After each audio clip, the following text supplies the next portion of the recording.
Oh. Hello, everyone. My name is Naomi Boyer, and I'm with Education Design Lab, and we are really excited to be here with you today to talk about our 21st century skills and how we go about both learning and validating those skills. I'm joined today by my colleagues, Jeff Lewis, who's our Client Success Manager for Visible, and we'll tell you about what that is in a little bit, and my colleague, Tara Laughlin, who leads our X Credit project. Both of these are really exciting opportunities, and we're excited to be with you. Now, I'll say I am the Executive Director of Digital Transformation at the lab, and what that means is I get to have so much fun every day. We are working on supporting the 21st century skills, but we're also heavily engaged in implementing both technology and human process to facilitate the visibility of skills through digital micro-credentialing, through learner employment records, skills wallets, and really using technology for individuals to be able to show what they know and they can do to lead towards opportunity. Next slide, please, Jeff. So I thought I'd tell you a little bit about the lab, and then we're going to jump into, go ahead, Jeff, that's good. And then we're going to jump into the depth of our presentation today. So at the lab, we use human-centered design thinking to co-design. So we design with, not for. We test, we build, and we tackle wicked issues like affordability, relevance, portability, and visibility. Our conversation today is really focused on that visibility part of our saying, and it's about designing towards the future of work. You can see the number of colleges and universities we've worked with, employers, and ecosystems, and that ecosystem and regional approach is growing. We are based in the United States, and we are a nonprofit. And however, we do have a number of global colleagues, and I'll say that this dialogue around skills has really been elevating to a global platform. Next slide, Jeff. So this is our theory of change. We use a design process. I mentioned we use human-centered design as the core of what we do. You can see here that we have an exploratory design phase. And at the bottom of that text, where you see single moms and skills-based hiring, are projects and things that we have going on that demonstrate that exploratory nature. But as a lab, we also do validation. And we are focused on designing for equitable impact. How do we make sure that everyone has opportunity to find meaningful work and flourish in their lives? Next slide, please, Jeff. So with that, and no further ado, we're going to turn it over to Jeff to talk to you a little bit about our Visible platform that is based off of that 21st century skills framework that I earlier mentioned. Jeff, on to you. Hey guys, Jeff Lewis. As Naomi mentioned earlier, I'm the Visible Client Success Manager, meaning I manage this Visible platform. And so we're using the word visible and Visible platform. What is Visible? So it's a ready-made learning experience or a course for employers, institutions, learners, and it's designed to help make learning visible. So what would happen typically is a learner would access the quote Visible platform and engage in a course. They would be assessed as to whether they've mastered a particular skill in order to earn a digital badge. So in effect, it's a Visible as a skill acquisition tool. So we're talking about acquiring skills. What skills are we talking about? The lab collaborated with higher ed institutions, employers, learners, and through that collaboration, we identified the 9 most in-demand skills that will be required to be successful in the 21st century. And you can see them listed on the screen there: critical thinking, initiative, and so on. But if you were to ask let's say a professor who says they're teaching critical thinking skills, what that means, and you were to an employer were to say he's looking for employees with critical thinking, you might get 2 different answers. So what the lab did was, working in that collaboration, identify 4 sub-competencies that make up or define critical thinking, as well as the other skills. So if you can gather and assess relevant information, if you can question assumptions, draw conclusions, identify patterns, you are able to demonstrate critical thinking. but we felt it was important to go a little bit more granular with that. What does gather and assess relevant information mean? So that subcompetency, we developed subcompetency statements for, and then we went even further. So what does grounding problem solving in facts and rather than assertions mean? And we developed our rubric or learning objectives or the criteria necessary to demonstrate to say that you can gather and assess relevant information. And you can see those listed there. So when you take the skills, their corresponding subcompetencies, their corresponding subcompetency statements, and the rubrics, and you take that collectively, you get what is known as our 21st century skills competency framework. And there's a visual for you. The next slide I like. It's really I think a really very creative way to show what we call subcompetency map. So you might think with a little arithmetic, if you've got 9 skills and you've got 4 subcompetencies per skill, you would have 36 subcompetencies. However, and this is a great way that shows there is an overlap between certain subcompetencies and skills. So this, if you've ever been to Washington, D.C., this is affectionately known in the lab as the D.C. Metro map. So if you were to look at the initiative micro-credential, and if I were to, for example, take that initiative micro-credential course, earn my badge, I will have demonstrated acting as a catalyst, leading without title, learning from experience, and demonstrating self-awareness. I've already completed half of the resilience micro-credential because of this overlap. So where you see concentric circles, in this case, self-awareness is part of resilience. It also happens to be part of intercultural fluency and also part of initiative. So rather than the 36 subcompetencies, we actually have 27 subcompetencies. So the explicit, because what's needed to be successful is clearly spelled out in the subcompetencies and in the rubric. The learning is tangible and demonstrable. So if you combine that, the explicit competencies with kind of the micro nature of the courses, you'll have learner success. And with learner success, you'll get motivation. So in terms of how Visible can be deployed and delivered, there are 2 ways that you can deploy the micro-credential courses. One is what we call the toolkit, and the toolkit would be more if you wanted to develop your own micro-credential course. We have a whole set of resources that are free to people to use.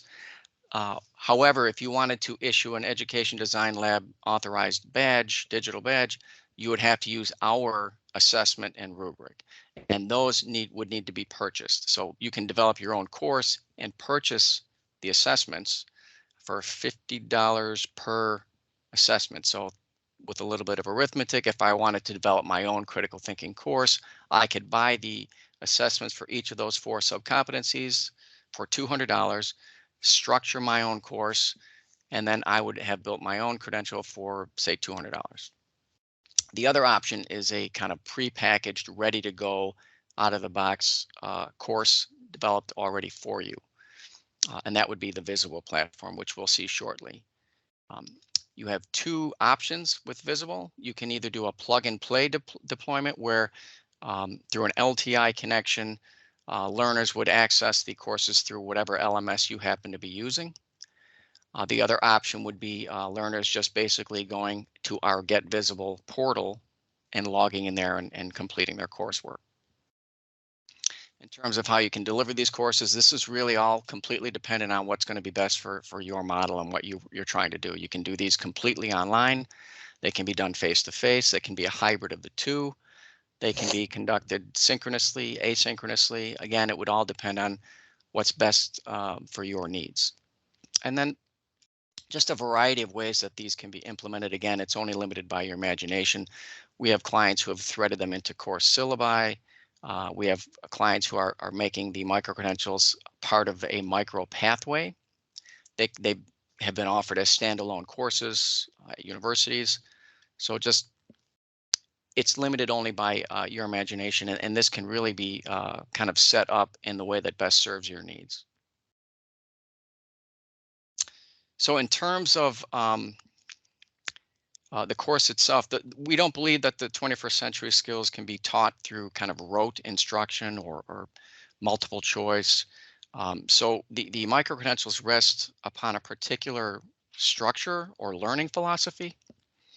All of the courses you'll see have this same sort of layout. You'll have your modules, which are in green, an introductory module, a concluding module, which is basically how do you earn the badge, or what can you do with your badge? And then there's going to be a separate module for each of the 4 sub-competencies. So you've got your 4 sub-competencies, each with a separate module. You'll spend some time learning. Learners will then have a practice activity, which is to help prepare them for their assessment. They'll be able to contribute to a message board, provide feedback about other people's assignments, get feedback on their own. Then they'll actually take an assessment. And then at the end of that, there's a reflection section, which is, I think, typically 3 questions. What did you learn? How are you going to use what you've learned? That sort of thing.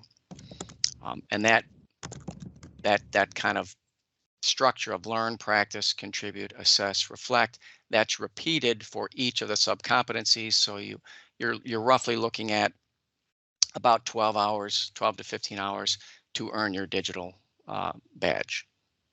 We have now, excited to mention, self-paced courses that are slightly different. So whereas the previous course would require an instructor to grade assessments and provide feedback on assignments, these self-paced courses can be done, again, on your own. The practice activities have been kind of consolidated, so they take less time.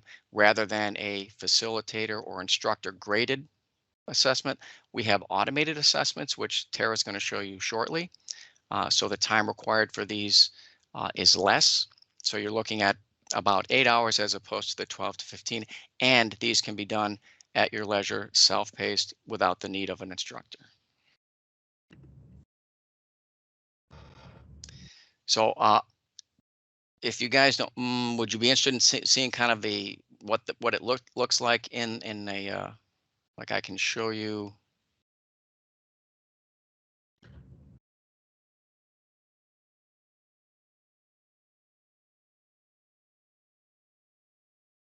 So this is what the visible platform looks like, and you can see your modules.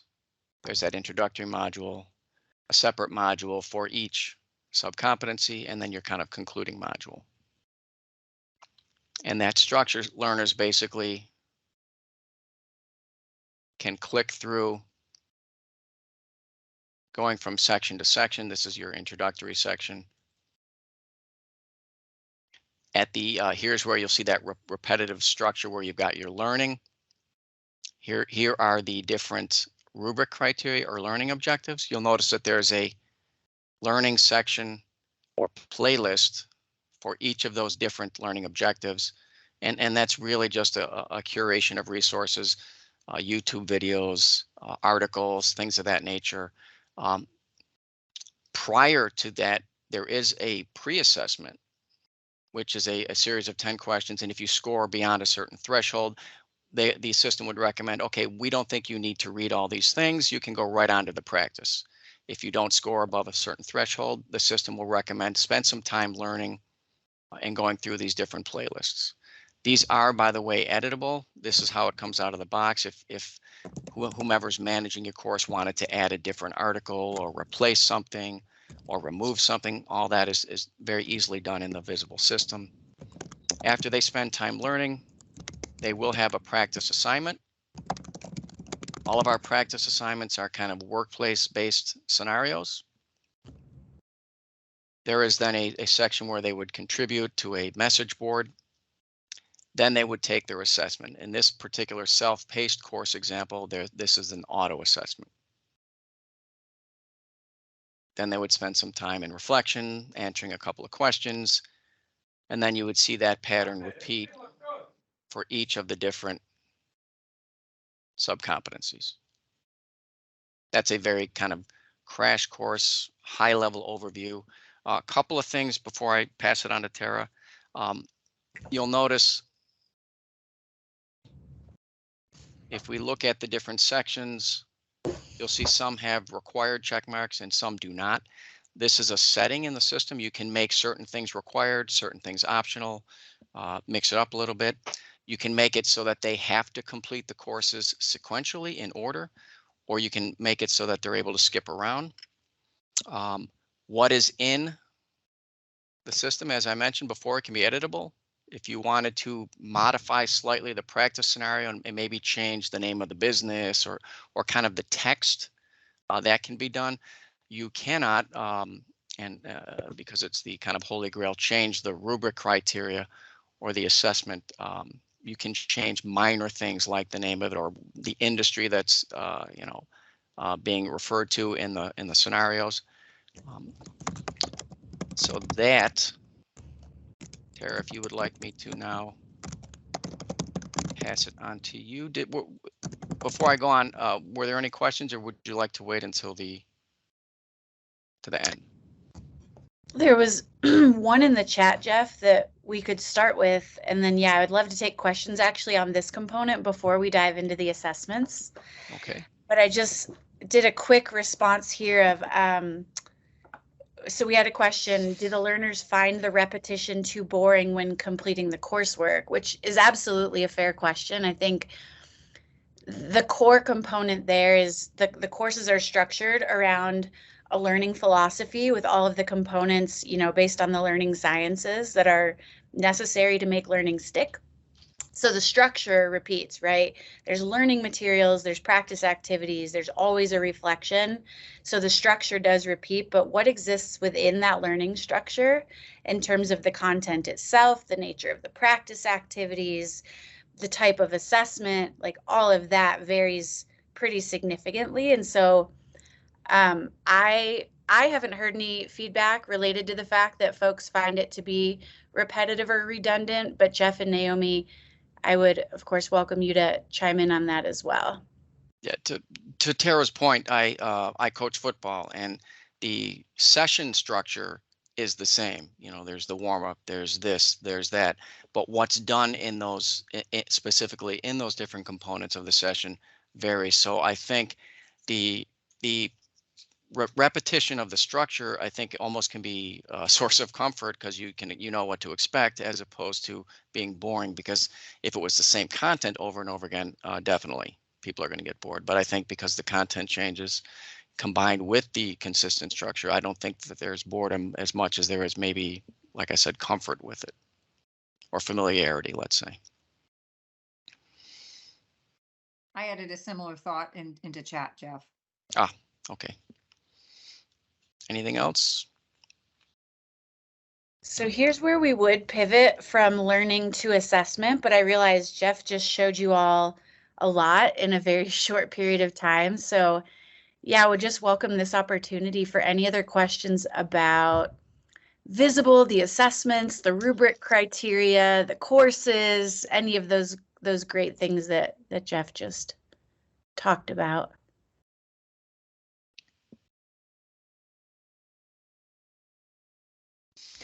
I am curious. I have a question of my own, actually, and I don't want to mess up your recording structure too much. I know you have a very intentional demo Q&A, so tell me if we can save this for later or if we need to. But I'm just curious, with the 21st Century Learning Group within Cities of Learning, how this type of opportunity relates to the body of work or the body of opportunities. I know you all have the city-based model where you're identifying things within the different locations that learners can engage in. So I'm curious how this could fit into that model that you all already have, but perhaps that's a discussion for after the demo as well.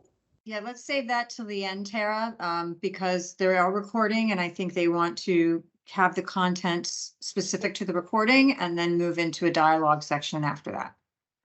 Sounds good. Okay. Well, I will carry on then with the assessment component. So you've seen the Visible platform and the courses within there. And the really nice thing is that everything we do at the lab lives on top of this foundation of the 21st Century Skills framework that Jeff talked about at the very beginning. So we have our 9 micro-credentials, those, beautiful badge images that you saw. Underneath the 9 micro-credentials are the sub-competencies interconnected via the Metro map.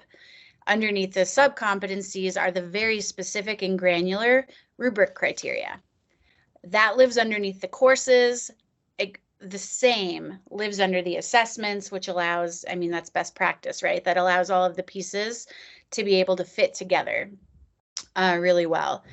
So my work is in leading the X Credit initiative that the lab is engaged in. And the idea behind X Credit is the X stands for experience, and credit we mean in the form of micro-credentials or labor market value as opposed to academic credit specifically. And the idea is that, and I think this will probably resonate given what you all do through Cities of Learning, people develop skills in all kinds of different venues through all kinds of different experiences, not just sitting within a classroom environment. And so whether that's life experience, work experience, military experience, parenting experience, we build skills, and especially these 21st century transferable skills can be developed in any context. So the idea behind X Credit really is, what if you didn't have to take a course to learn a skill that you already have? What if you just had an opportunity to demonstrate your mastery of that skill, jump right to the micro-credential, and begin leveraging that micro-credential as a signal for hire within your environment, within your local talent marketplace. And so the assessments that I'm about to show were developed through that context, right, as opportunities for individuals to show what they know.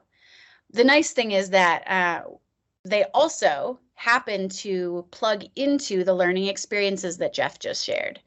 So they've got this kind of prior learning experience use case, but also can be a really nice component of the full end-to-end learning experience where you do go through the module and then you do take the assessment. So they exist well in both of those scenarios. Go ahead, Jeff. So the assessment approach that we've used, one of our core design criteria was scalability. And,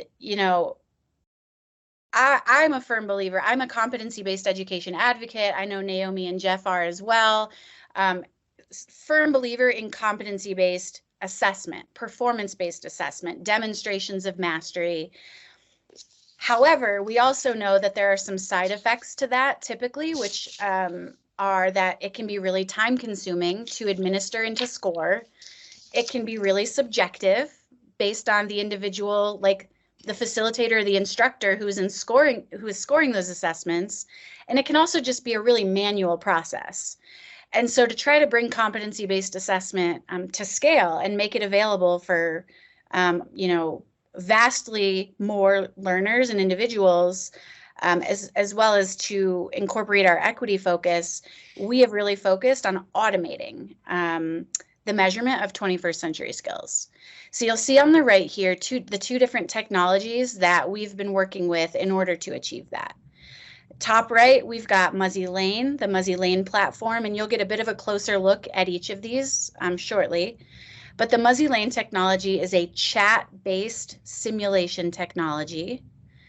Bottom right, you'll see Tailspin, which is an extended reality simulation technology. So the commonality there is the simulation component. In every assessment we've designed, we have structured them around workplace-based scenarios. They always take place in the context of work.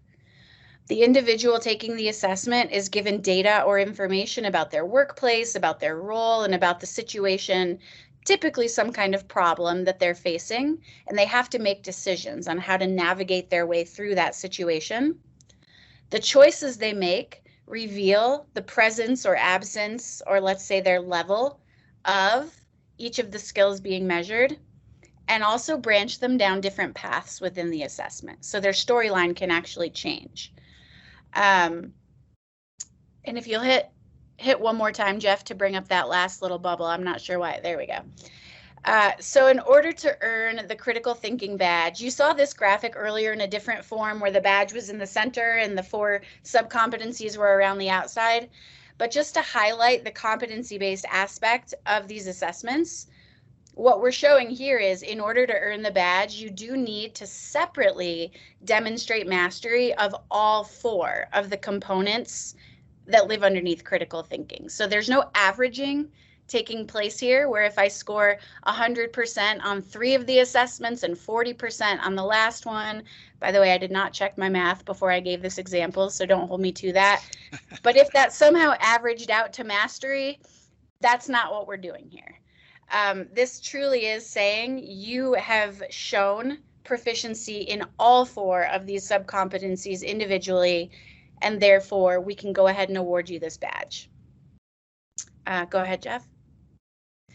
So just 2 examples. Now this is in written form. I know this is less exciting than a demo form, but I just want to give you kind of the on paper version of what is underneath an assessment. So within our Muzzy Lane software, critical thinking badge, the sub-competency is gather and assess relevant information. You heard, Jeff mentioned the sub-competencies earlier. This is the chat-based simulation technology. And this is a sample task that a learner would find themselves faced with. So as a produce manager at a regional supermarket, the store manager has asked you to do some quick information gathering. So there you can see the gather and assess to prepare for a meeting this afternoon. You will have to look for the facts in articles, brochures, and conversations to provide reliable information to your boss, because ultimately she's trying to make a decision on behalf of the store, and your information gathering and assessment will help her make that decision. So you can see workplace-based, very authentic type of situation. The grocery store setting is intentional because one of the beautiful things about 21st century skills is they are relevant and applicable everywhere. But we wanted to make these assessments relevant and applicable to as many people as possible.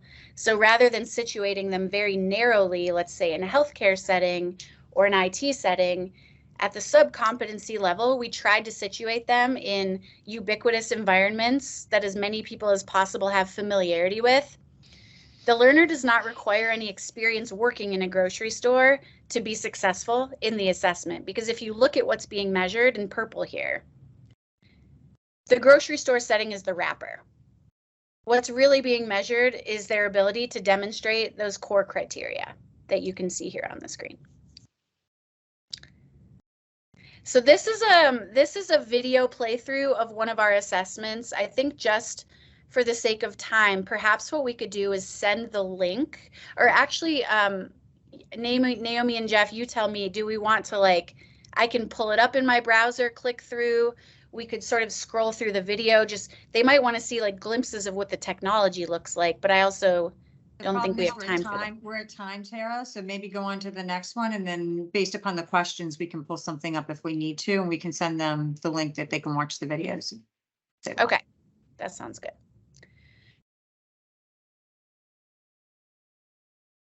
Oh, Tara, I think you just froze, at least for me. Me too. Oh, we may have lost Tara a second here. Well, I'll pick it up in the description and she can jump back in once she becomes unfrozen. She at least has a very pensive look about her at the moment. But so what Tara was about to tell you about was the second technology. So the exact same scenario concepts, the exact same criteria using a different technology. So the first technology was that simulation based. And this technology is more of an extended reality technology, meaning it can be done in Oculus or on desktop, but it's avatar based. Like the initial one, the scenario is very easy to understand by most individuals. It is at a hotel, a large hotel. And in this case, you're having to deal with catering issues. And so Dolores is the person you're talking to, and you're helping her solve and critically problem solve. But you got to identify concepts that will allow you to speak with clarity and precision. So Tara, while you had your little blip there, I just kind of went over the information that you were presenting on this slide. Jeff, we can probably go to the next one, and I'll hand it back to Tara. Thank you, Naomi. Welcome. Yep. So you can hear me, right? Yes, we can. Okay, wonderful. Yeah, so similar concept, similar structure, different technology. You can see here it looks very different. That's Dolores in the screenshot.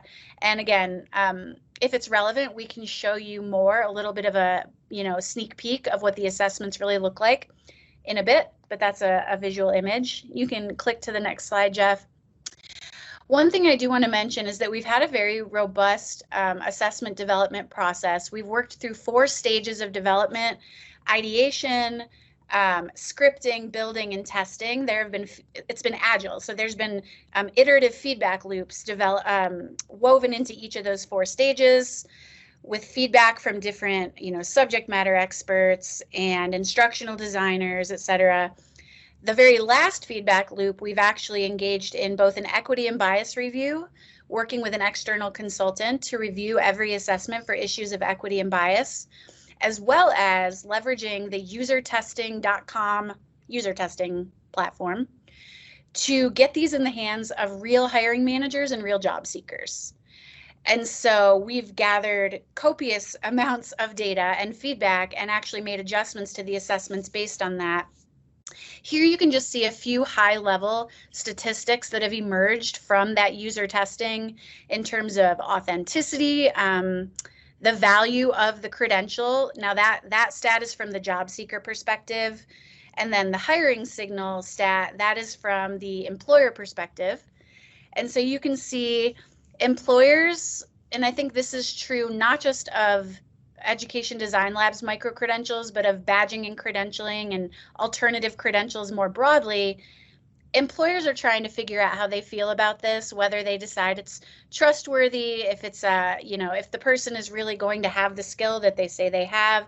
So you can kind of see there's some hesitance there on the part of the employers, but I find actually the big blue block in the middle to be that gives me hope, actually, because it shows me that we're trending in the right direction. We're open-minded to accepting these credentials as part of the hiring process. And that is all from me in terms of the assessments. Again, that was a crash course, and I haven't been checking the chat, but I am very interested to know, what questions you all have for me.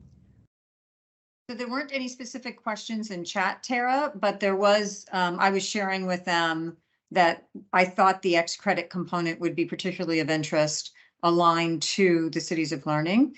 There is the possibility so that if they don't pass an assessment, that we could then recommend the learning modules that Jeff represented, which those particularly in the auto completion format of it, which would allow for that informal learning opportunity as well.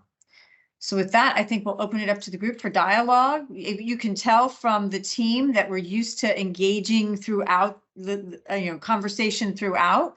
And so we're really interested to hear from you.